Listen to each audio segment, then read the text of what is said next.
प्यारे बच्चों, सुप्रभात।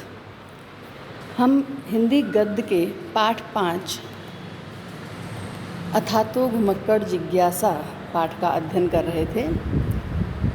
ये एक यात्रा निबंध है और इसके लेखक प्रसिद्ध यात्रा वृतांतकार राहुल सांकृत्यायन जी हैं। पाठ का काफ़ी भाग हमने समझ लिया था, पहले व्याख्या बताई जा चुकी है आपको। शेष गद्यांशों की व्याख्या इस वीडियो में बताई जाएगी। साथ ही साथ पाठ का अभ्यास कार्य, जो अभ्यास प्रश्न दिए गए हैं, जो परीक्षा के लिए एक उदाहरण मात्र हैं। पाठ के मध्य में से कहीं से भी कोई गद्यांश आपको व्याख्या के लिए, प्रश्नोत्तर के लिए दिया जा सकता है। तो कुछ गद्यांश यहाँ प्रारूप स्वरूप दिए गए हैं। ध्यान से उनका अध्ययन करिए, समझिए, और नहीं समझ में अगर आता है तो उसे पूछने की कोशिश करिए, पूछिए उसे। तो आगे हम पाठ आरंभ करते हैं।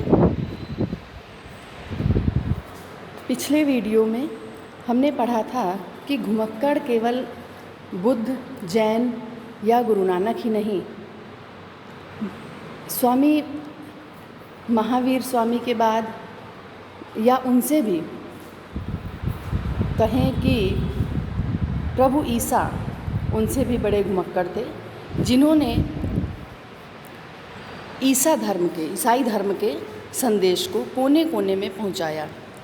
तो कहने का तात्पर्य ये है कि ये विश्व घुमक्कड़ों के बल पर ही आगे बढ़ता रहा है और आगे बढ़ता रहेगा।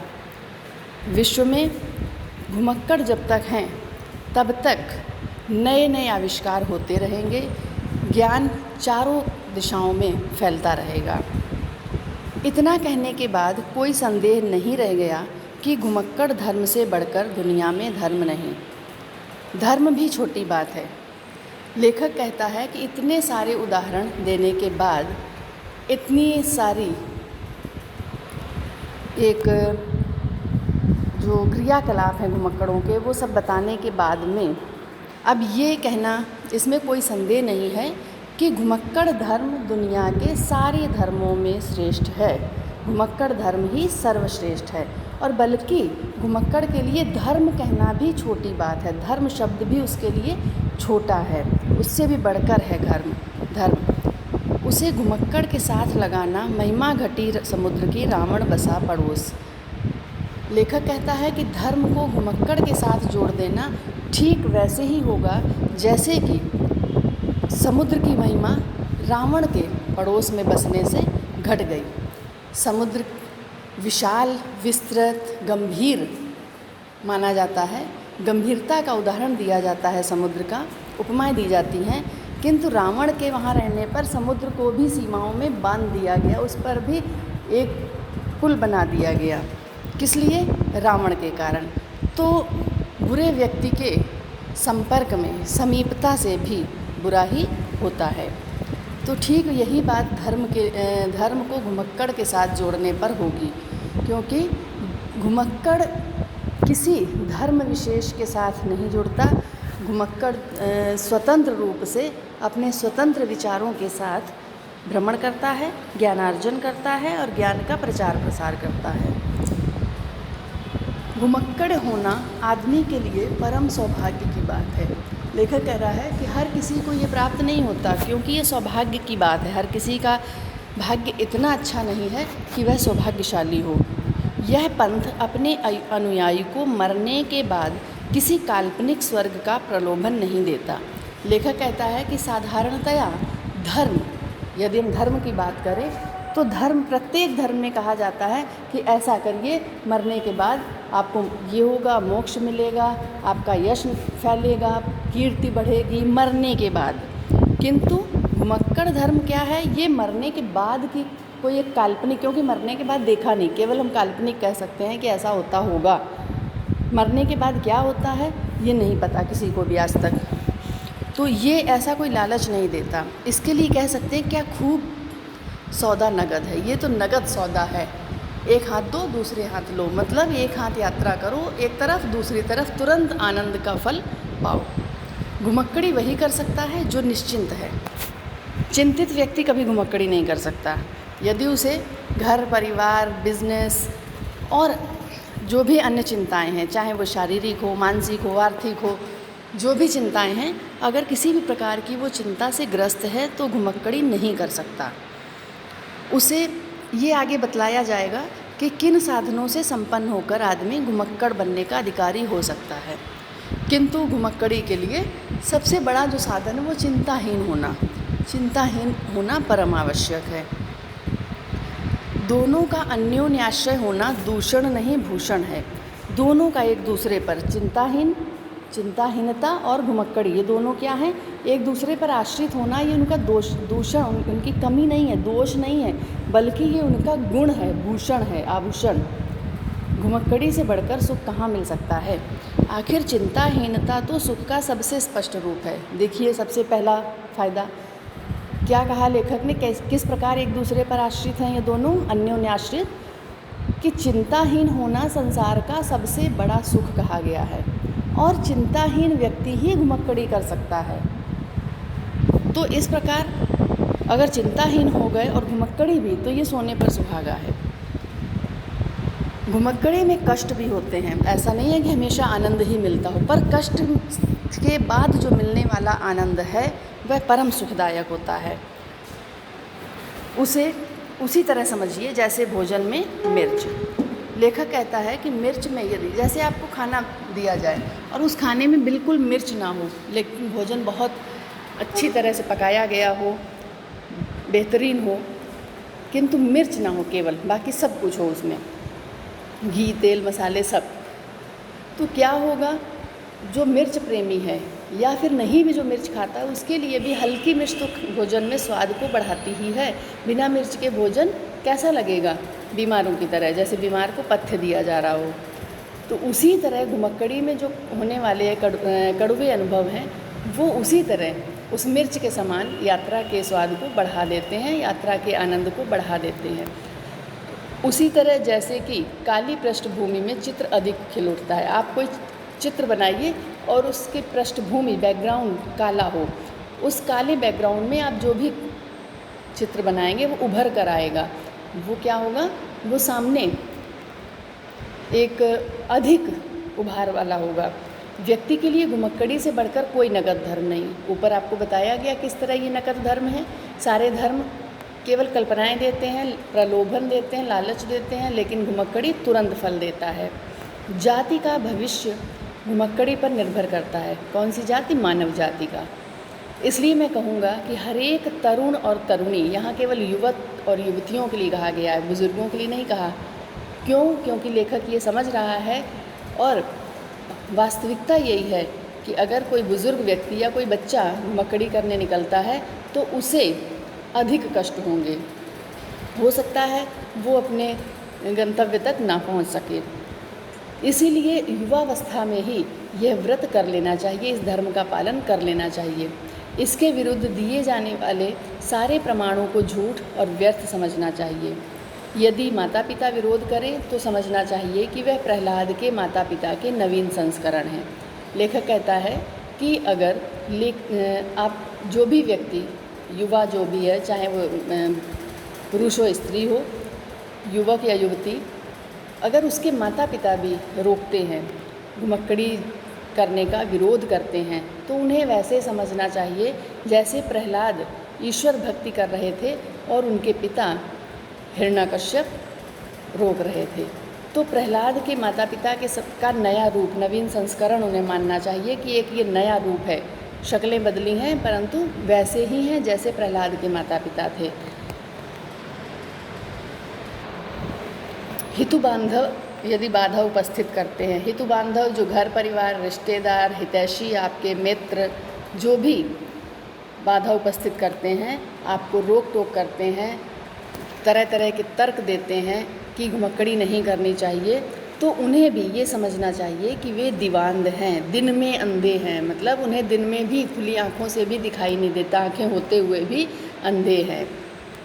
यदि धर्माचार्य और धर्मगुरु जो भी धर्म प्रचारक हैं वो इस विषय में कुछ उल्टा सीधा तर्क दे कि अभी आपको ये नहीं करना चाहिए और युवतियों को नहीं करना चाहिए। इस तरह की जो भी तर्क दें तो समझ लेना चाहिए कि वो ढोंगी हैं, और इसी तरह के ढोंगियों ने संसार को कभी सरल और सच्चे पथ पर चलने नहीं दिया। तो उन्हें केवल समाज विरोधी ढोंग करने वाला धर्म प्रचारक मानना चाहिए। वो वास्तव में धर्मगुरु नहीं कहे जा सकते। यदि राज्य और राजसी नेता अपनी कानूनी रुकावटें डालते हैं तो 1000 बार के तजुर्बे की हुई बात है कि महानदी के वेग की तरह घुमक्कड़ की गति को रोकने वाला दुनिया में कोई पैदा नहीं हुआ। लेखक कहता है कि अगर राज्य, सरकारें या नेता कोई प्रतिबंध लगाते हैं किसी तरह का, तो नदी का बहाव कभी रुकता नहीं है। घुमक्कड़ की जो दृढ़ इच्छा शक्ति है वह भी उस महानदी के बहाव की तरह है, प्रवाह की तरह है। उसमें कितनी भी रुकावटें आ जाएं, नदी की गति कभी नहीं रुकती है, कभी धीमी नहीं होती है। बड़े बड़े कठोर पहरे वाले राज्य सीमाओं को घुमक्कड़ों ने आँख में धूल झोंक कर पार कर लिया। मैंने स्वयं एक से अधिक बार किया। लेखक अपना अनुभव कह रहा है कि मैंने खुद ऐसा किया है।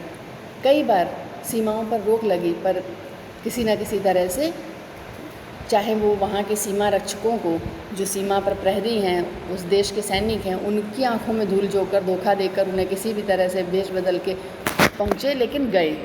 पहली तिब्बत यात्रा में अंग्रेज़ों, नेपाल राज और तिब्बत के सीमा रक्षकों की आंख में धूल झोंक कर जाना पड़ा था। संक्षेप में हम कह सकते हैं कि यदि कोई तरुणी घुमक्कड़ धर्म की दीक्षा लेता है, यह मैं अवश्य कहूँगा कि दीक्षा वही ले सकता है जिसमें बहुत भारी मात्रा में हर तरह का साहस हो। बिल्कुल सही बात है। हर व्यक्ति, अगर हमसे आपसे कहा जाए तो हम में से बहुत से लोग, बल्कि ये कहें कि 99% लोग नहीं करेंगे ये। क्यों? किसी को आगे करियर की चिंता है, किसी को अपने घर परिवार की चिंता है, मोह है, समाज का भय है, तरह तरह की अनेक रुकावटें हैं। लेकिन जिसमें साहस है वही ये व्रत ले सकता है। अब यहाँ पर ये नहीं समझना चाहिए कि कहा जा रहा है तो हम सब घर से भाग के घूमने निकल पड़े। नहीं, लेखक का तात्पर्य यहाँ घुमक्कड़ी से निरर्थक घूमना नहीं है, व्यर्थ में घूमना नहीं है। एक उद्देश्य को लेकर उन्होंने केवल साहित्यकारों के लिए कहा है कि जो यात्रा वृत्तांत लिखना चाहते हैं, या फिर वैज्ञानिक जो खोज करना चाहते हैं, या इतिहासकार हैं जो इतिहास की खोजें करना चाहते हैं, पुरातत्वविद हैं, मतलब अपने अपने कार्य क्षेत्र में जिन कार्यों में घूम घूम कर हम सही ज्ञानार्जन कर सकते हैं, वास्तविकता सामने ला सकते हैं, उन कार्यों के लिए कहा है ये। तो सबको ये नहीं मान लेना चाहिए कि यहाँ पर मैम ने कहा है तो हमें घूमने निकल जाना है। उसे किसी की बात नहीं सुननी चाहिए, न माता के आंसू बहने की परवाह करनी चाहिए, न पिता के भय और उदास होने की, न भूल से विवाह कर लाई अपनी पत्नी के रोने धोने की, न किसी तरुणी को अभागे पति के कल्पने की। बस शंकराचार्य के शब्दों में यही समझना चाहिए कि निस्त्रय गुणय पथि विचरता को विधि को निषेधा। निस्त्रय गुणय पथि विचरता, जो बिना कार्य के, जो बिना परिपक्व होते हुए भी इस पथ पर विचरण करता है, जो पूरे एक निष्ठा भाव से विचरण करने निकलता है, उसे कोई भी विधि को निषेधा, को विधि को निषेधा, उसे कौन से कार्य हैं, कौन सी बाधाएं जो रोक सकती, किस प्रकार से, और कोई भी रुकावटें उसके मार्ग में नहीं आ सकती। मेरे गुरु कपोतराज के वचन को अपना पथ प्रदर्शक बनाना चाहिए। सैर कर दुनिया की गाफिल जिंदगानी फिर कहाँ, जिंदगानी गर रही तो नौजवानी फिर कहाँ। इस्माइल मेरठी का ये शेर है। उन्होंने कहा कि हे गाफिल, हे मानव, दुनिया की सैर कर, जिंदगानी फिर कहाँ। फिर ये मानव जीवन कहाँ मिलेगा, पता नहीं कब मिलेगा या नहीं मिलेगा। और अगर जिंदगानी मिल भी गई तो नौजवानी पता नहीं, बहुत से युवा होने से पहले ही मृत्यु को प्राप्त हो जाते हैं। कुछ युवावस्था में इतनी समस्याओं से घिरे रहते हैं कि नहीं सोच सकते, बुढ़ापा आ जाता है। तो दुनिया में मनुष्य जन्म एक बार होता है, जवानी भी एक बार आती है। साहसी मनस्वी तरुण तरुणियों को इस अवसर से हाथ नहीं धोना चाहिए। कमर बांध लो भावी घुमक्कड़ों, संसार तुम्हारे स्वागत के लिए बेकरार है। राहुल सांकृत्यायन जी ने ये यात्रा निबंध लिखा है। तो आशा है कि ये निबंध आपको समझ में आ गया होगा। पूरा आप वीडियो ध्यान से सुनिएगा, एक एक पंक्ति सुनिएगा, तब आपको अच्छे से समझ में आएगा। इसके बाद हम कुछ अभ्यास प्रश्न जो पुस्तक में दिए हैं, और उसके बाद फिर कुछ अलग से गद्यांश आपको यहाँ पर दिए जाएंगे जिनके प्रश्नोत्तर आपको करने हैं। मैं मानता हूँ, ये गद्यांश दिया है, आप पढ़ चुके हैं पीछे व्याख्या में, फिर से एक बार देख लेते हैं। मैं मानता हूँ पुस्तकें भी कुछ कुछ घुमक्कड़ी का रस प्रदान करती हैं, लेकिन जिस तरह फ़ोटो देखकर आप हिमालय के देवदारू के गहन वनों और श्वेत हिम मुकुटित शिखरों के सौंदर्य, उनके रूप, उनकी गंध का अनुभव नहीं कर सकते, उसी तरह यात्रा कथाओं से आपकी उस बूंद से भेंट नहीं हो सकती जो कि एक घुमक्कड़ को प्राप्त होती है। लेखक कहता है कि मैं मान लेता हूँ, कुछ लोग कहते हैं कि इतना कष्ट उठाने से क्या लाभ, पुस्तकें पढ़कर भी तो हम आनंद ले सकते हैं, घुमक्कड़ी का आनंद ले सकते हैं यात्रा का। तो लेखक कहता है कि इसके लिए सबसे अच्छा उदाहरण है कि फ़ोटो में आप देखकर, चित्र में हिमालय का बहुत सुंदर कोई पेंटिंग ले लीजिए, चित्र ले लीजिए जिसमें पूरे हिमालय का वर्णन हो, तो आप उस हिमालय के चित्र में वहाँ के जो देवदारू के वन हैं, जो सफ़ेद मुकुट के समान ढकी हुई चोटियाँ हैं, जैसे सफ़ेद मुकुट पहन रखा हो बर्फ़ का हिमालय ने, उनकी सुंदरता, उनके रूप, वहाँ की सुगंध, तो उसका क्या अनुभव कर पाएंगे आप? आपको सुंदर खाना फ़ोटो में दिखा दिया जाए तो क्या आप उसके स्वाद का अनुभव कर पाएंगे? नहीं कर पाएंगे, जब तक उसे खाएंगे नहीं। तो इसी तरह जब तक वहाँ जाएंगे नहीं तब तक आपको इसका अनुभव नहीं होगा। यात्रा कथाओं में भी यही है कि आप केवल एक घूंट, छींटा भर, एक हो सकता है कि मिल जाए,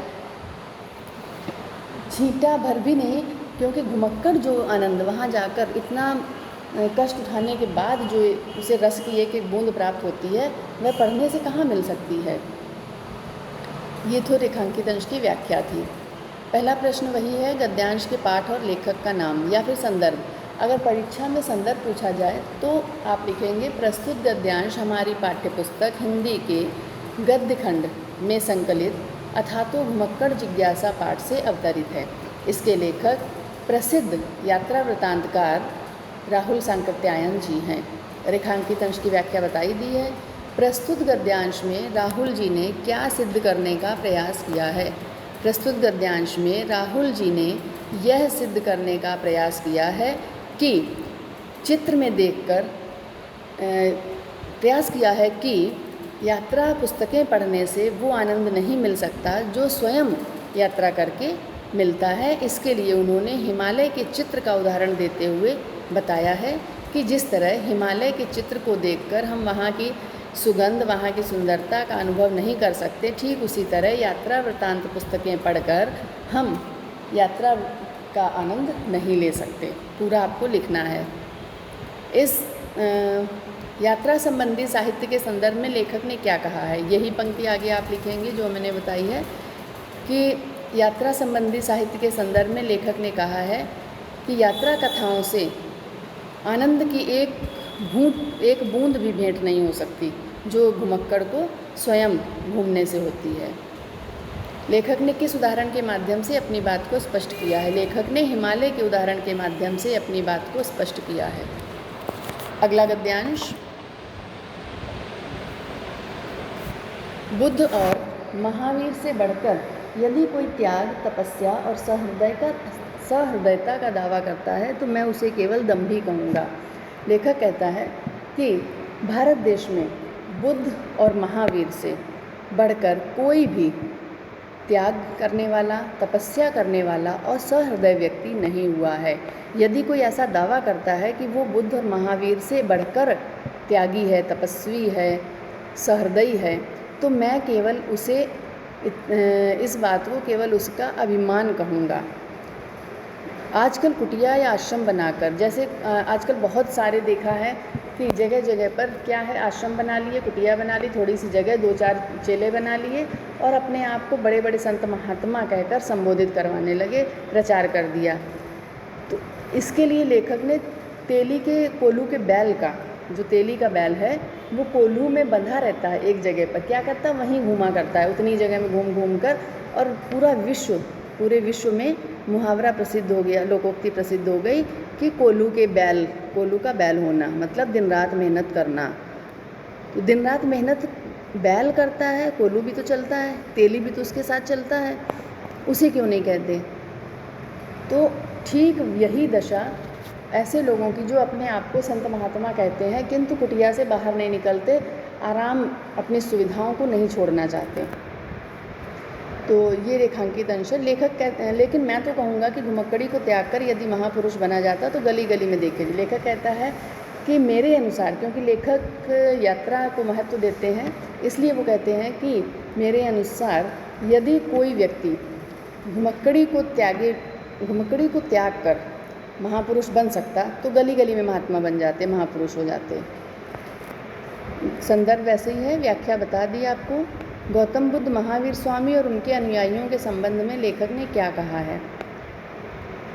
गौतम बुद्ध महावीर स्वामी और उनके अनुयायियों के संबंध में लेखक ने उन्हें त्याग करने वाला, तपस्या करने वाला और सहृदय कहा है। लेखक ने किस बात को अहंकार का परिचायक बताया है?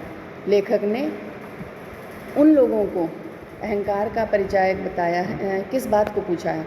लेखक ने बुद्ध से, महावीर से बढ़कर यदि कोई तपस्या, त्याग और सहृदयता का दावा करता है तो इस बात को अहंकार का परिचायक बताया है।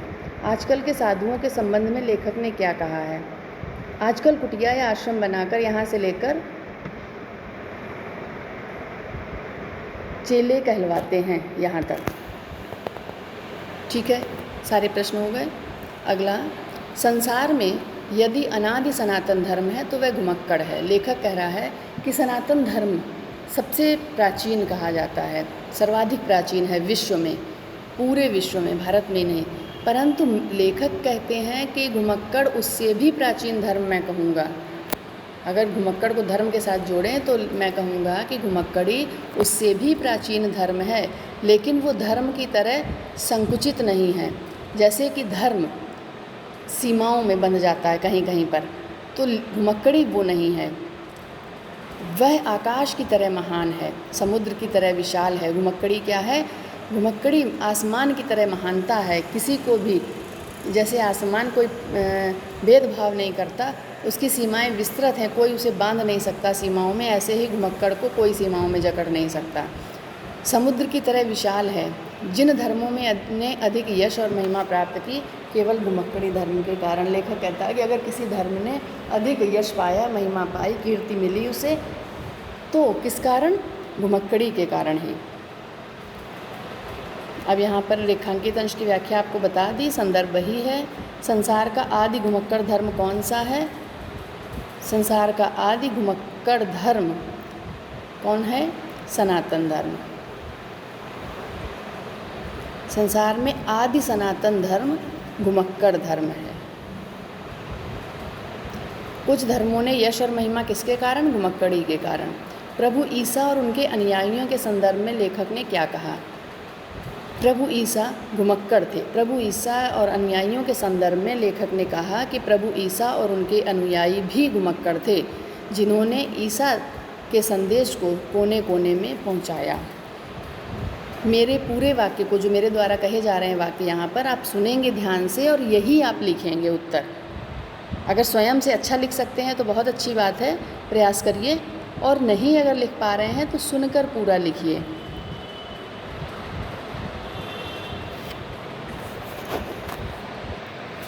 अब यहाँ तक ये 3 गद्यांश हो गए, ये आप कर लीजिए। इसके बाद के कुछ और गद्यांश हैं जो आपको अगले वीडियो में दिए जाएंगे। यहाँ तक आप सभी को अपनी कॉपी में पूरा करना है। जो भी व्याख्या ना समझ में आई हो, पहले तो पूरी व्याख्या को 3 वीडियो, ये चौथा वीडियो है इस पाठ का, चारों वीडियो को ध्यानपूर्वक एक एक शब्द सुनना है, उसके बाद उसकी व्याख्या को समझना है, फिर इन 3 गद्यांशों के प्रश्नोत्तर करने हैं। जीवन परिचय पहले वीडियो में दे दिया गया, उसे भी आप कॉपी में लिखेंगे। धन्यवाद।